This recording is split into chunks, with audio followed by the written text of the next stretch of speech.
Hello guys, here I am with Misha. We went for a walk to Podil district of Kyiv. Here you can see the Ferris wheel and little bit snowing, but that is not the reason why we are here. So when you ask Ukrainians, or for example me or someone else, how are you? We usually reply, I'm fine. It's like our common phrase that we say, like, we are fine, we are okay, we all relatively okay in our new reality of lives. And here, just 2 days ago, appeared a new artwork called I'm Fine. And so, meaning like, we all like fine, because what else we can say? We all live in without the electricity, air raid, sirens, we live under rockets and drones attacks, and stressful time.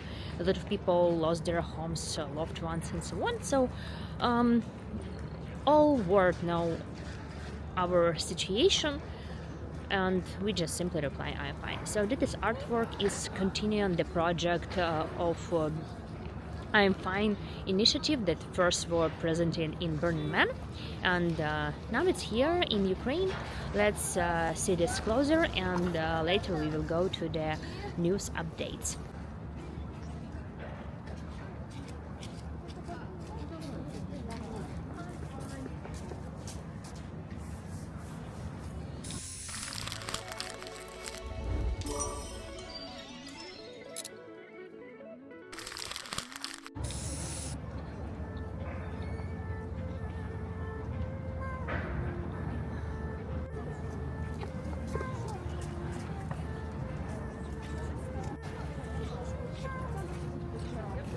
So we are now in Podil district, and here you can see a new art installation called I'm Fine. Has been created using artifacts of war, including damaged telecommunications equipment.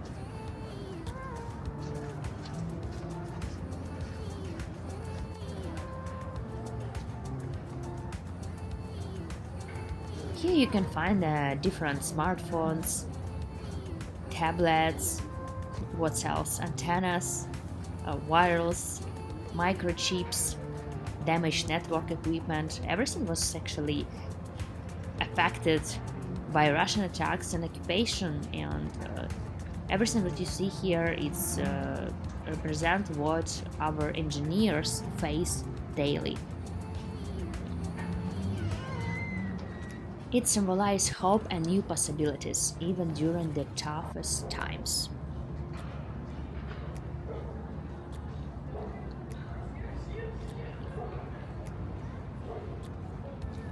So we all fine, and behind this you can see the transformer. We are going closer there now, and the transformer name is Orest.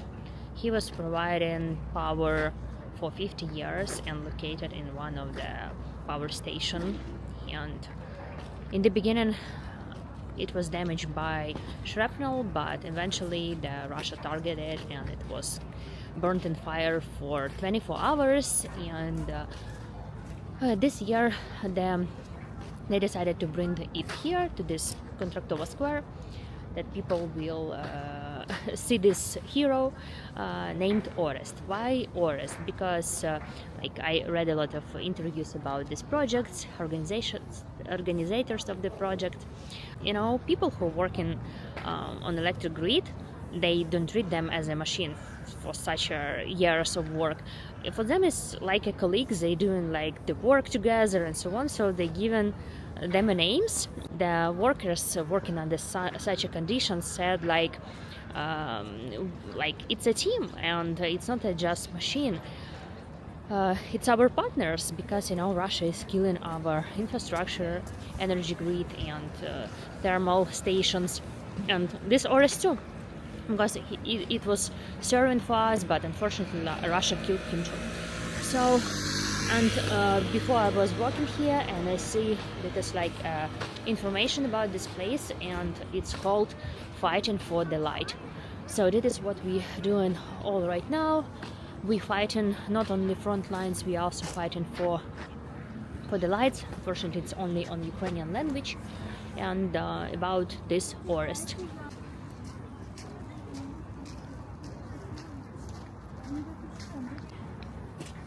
Yeah, and as I see, this which region are supporting our energy. Lugansk, Mykolaiv region support our energy workers, and all the regions like Chernihiv region, Zaporizhia, all the regions of Ukraine supporting. Of course, what we can do?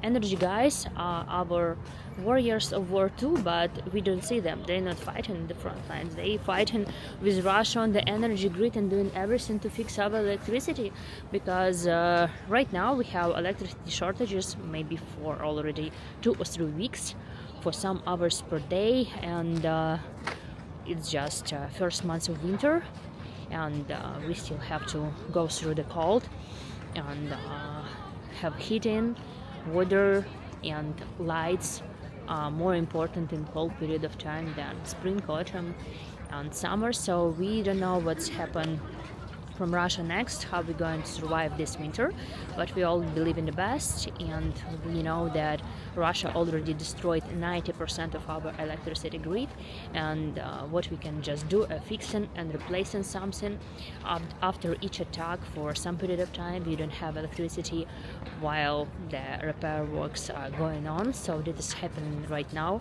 because sometimes it can take 1 or 2 months, and also depending on how often Russia is making the attack and how it's successful for them, because sometimes we intercept everything, sometimes just on the debris, but sometimes it's direct aim to electric grid. But this is what we don't report in our media.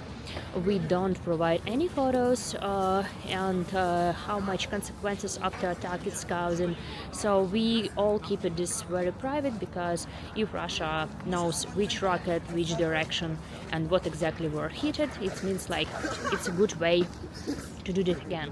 So I never saw any photos and so on after this attack, so we know, yeah, it was attack, this was damages, and that's it, we are fixing. So very limited information. So a little bit about the news. It's been relatively quiet in Kyiv for a couple of nights, maybe 2, and every night is drones coming to Kyiv, but we successfully intercepting them. So the air raid siren was in Kyiv region last night, 2 nights ago, and maybe this morning was also air raid siren in Kyiv for half an hour. So more or less now is okay. Also, like Kyiv region was a little bit quiet. 2 days ago they destroyed some private houses because of the drones, and couple of days ago, like 4 or 5, Russia hit the Chernobyl. Unfortunately, one man died in 5th story building, and Russia hit energy grid in Chernobyl region. So Chernobyl was without the electricity. So Russia is continuing to attack our energy grid. And what else to say? We are getting ready for a Christmas. I passed today the Christmas tree on Saint Sophia Square. So the Christmas tree might be ready tomorrow. And I read also about financial situation for this like celebration and so on. We're doing this not from our government money, by our sponsors and patrons. So small Christmas tree, white one I just checked, and it wouldn't be some massive celebrations as we have like before with market and so on, because of also security reasons. Don't gather in too much people in one place and so on, because our neighbor is Russia. So yeah, we're getting ready for Christmas. We have without electricity. We have relatively quiet night right now, and what is right now is important in the news. I following this since morning that the head of president's office, Yermak, are right now in US and speaking with Trump's people. And Wall Street Journal this morning posted the article about that the conversation is going on about how to stop the war, and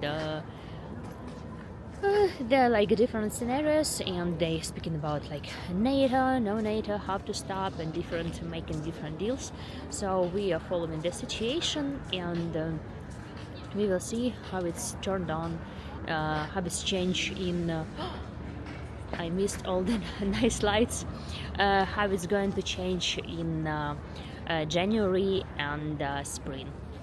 Let's go and have a look. Such nice.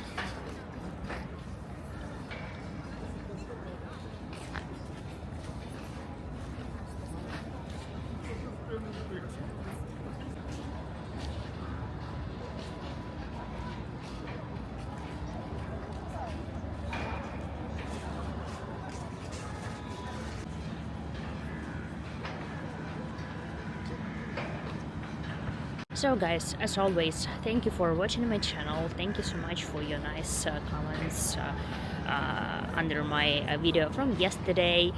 Thank you that you recognize who is Tango and supporting me and my channel. I will continue to do this job from Kyiv, from Ukraine. I really enjoy it, and Misha likes it too. And yeah, soon it's Christmas and New Year, and I couldn't believe soon as will be 3 years of the full-scale invasion. Time flies. So, but we showing our resilience and continue living through all these possible scenarios. And you can see the people walking, enjoying snow and lights. I guess they have the generator. A lot of like companies have like generator during all this time, and maybe that is how it's run right now. Actually not sure. And here is relatively quiet because when I come from my place it was too loud because of the generators. It's like on the street they working as like as crazy. It's like super loud. So here is sounds to my ears a little bit relaxing, let's say. So guys, thank you so much for your support. Thank you so much for matches, becoming sponsors of my channel, for the patron, becoming patrons. Thank you for everything. See you very soon. Goodbye. Bye.